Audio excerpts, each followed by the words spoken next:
Buenos días, estamos nuevamente junto a la profesora agregada doctora Graviela Mintegui. Como mencionamos anteriormente, es integrante de la Clínica de Endocrinología de la Facultad de Medicina y coordinadora de la Unidad de Cirugía Endocrina del Hospital de Clínicas. Doctora, muchas gracias nuevamente por su presencia. En esta oportunidad queríamos consultarle respecto a la hipocalcemia posoperatoria y consejos o recomendaciones para el manejo en el posoperatorio. Bien, muchas gracias a ustedes nuevamente por la invitación. Bien, con respecto al manejo de la hipocalcemia, es muy importante tener en cuenta los síntomas de los pacientes y a su vez los valores de la calcemia. Pero los valores de la calcemia, habitualmente utilizamos la calcemia total.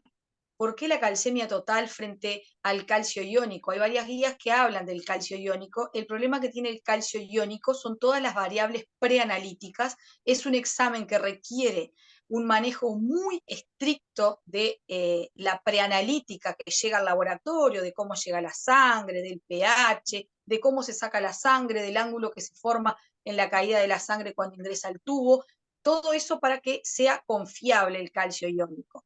Entonces, muchas de las guías hablan de que como es difícil de controlar todo eso en un paciente que está en un posoperatorio inmediato o no, se utiliza la calcemia total. Ahora, cuando utilizamos calcemia total, debemos tener en cuenta el valor de la albúmina y debemos saber que cada 1 mg/dl de albúmina que cae, debemos adicionarle 0,8 miligramos al calcio que tenemos. Entonces, un paciente que tiene una calcemia de 7,8, si lo corregimos por albúmina, quizás termina teniendo 8,2 u 8,3. Depende el laboratorio, hipocalcemia se define como un valor de calcio total menor de 8,3 miligramos decilitros u 8,5, de acuerdo a el método que se utiliza en el laboratorio. Eso siempre nos otorga el laboratorio ese valor cuando es hipocalcemia. A ese calcio total es al que debemos corregirlo con la albúmina. Si nosotros tenemos una calcemia menor de 8,5 miligramos decilitros, que es el punto de corte para la mayoría de los laboratorios, hay quienes usan 8,3, ahí hablamos de hipocalcemia. Ahí es cuando deberíamos actuar o no. Entonces, ¿qué debemos hacer de acuerdo al valor de calcemia? Es que vamos a utilizar un tratamiento u otro. Si tenemos una calcemia por debajo de 7,5 miligramos decilitro, eso es igual a tratamiento con calcio intravenoso.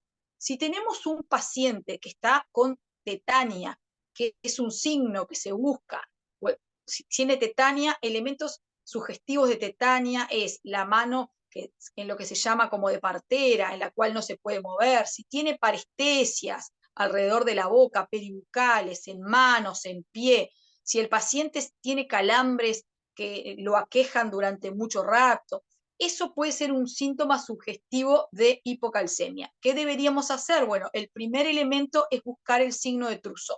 El signo de Trousseau simplemente se coloca un manguito, se toma la presión arterial y se eleva la presión arterial sistólica por lo menos 30 miligramos de mercurio por encima de la presión sistólica del paciente. Y se lo mantiene durante 3 minutos, hasta 3 minutos.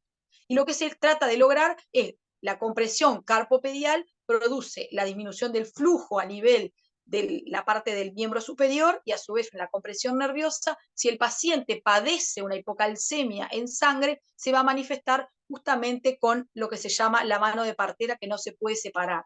A su vez que es una maniobra bastante molesta porque le desencadena dolor.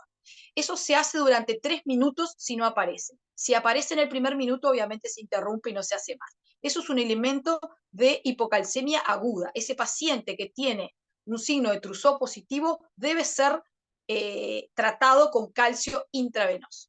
Lo mismo que si tiene menos de 7,5 miligramos de cilindro. Ahora, si el paciente tiene calcemias por encima de 7,5 hasta el límite inferior del laboratorio, el tratamiento con calcio se podría hacer con vía oral una vez que el paciente tenga restituida la vía oral.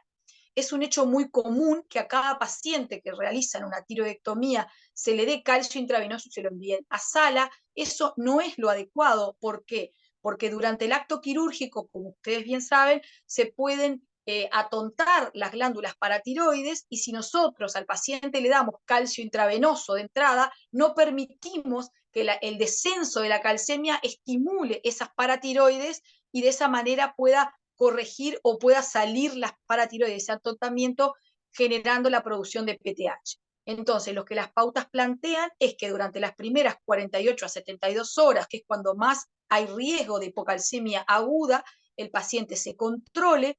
No necesariamente hay que hacerle calcemia cada 6 horas, si viene bien. Si partimos de una calcemia normal, si hizo una tiroidectomía sin complicaciones, se podría pedir al ingreso una vez que sale de bloc, y a las 12 horas se podrían controlar los síntomas. Si el paciente tiene síntomas, se podría solicitar una calcemia, se corrige con albúmina, y no siempre se le da calcio intravenoso. La indicación de calcio intravenoso es con tetania latente, o sea, esos elementos, como les nombré, el signo de Trousseau positivo, o calcemias por debajo de 7, menor o igual a 7.5 miligramos de cilitro. Si no, el tratamiento es con calcio bioral.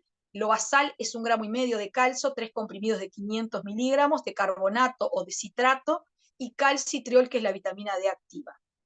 Uno de los errores que muchas veces se cometen es darle al paciente el carbonato de calcio asociado a un antiácido. Estos pacientes generalmente quedan con antiácidos como protector gástrico. En los lugares donde hay calcio, hay carbonato de calcio, el carbonato de calcio necesita un medio ácido para su absorción, por lo cual debería darse alejado de las comidas si el paciente está con un inhibidor de la secreción gástrica. Otra de las cosas o de los errores que muchas veces se cometen en el manejo postoperatorio es ponerle una bomba de difusión continua de calcio y dejársela 24 o 48 horas. Ese constante flujo de calcio en sangre hace que los mecanismos, inhibe los mecanismos normales que tiene un paciente que sufre una hipocalcemia. Frente a una hipocalcemia va a estimular la liberación de PTH. En esas paratiroides, que por la secreción, por la manipulación, aunque hayan quedado, pueden estar atontadas o semidormidas en lo funcional, si nosotros le ponemos una concentración de calcio intravenoso, no estaríamos estimulando su correcto funcionamiento. Lo cual podría determinar que quede con un hipopara transitorio, que es aquel que ocurre hasta un año posterior a la cirugía de cuello. En aquellos pacientes que tienen un nivel de calcio por debajo del límite inferior, o que están en tratamiento con calcio, luego de un año de la cirugía, se consideran que quedaron con un hipoparatiroidismo permanente.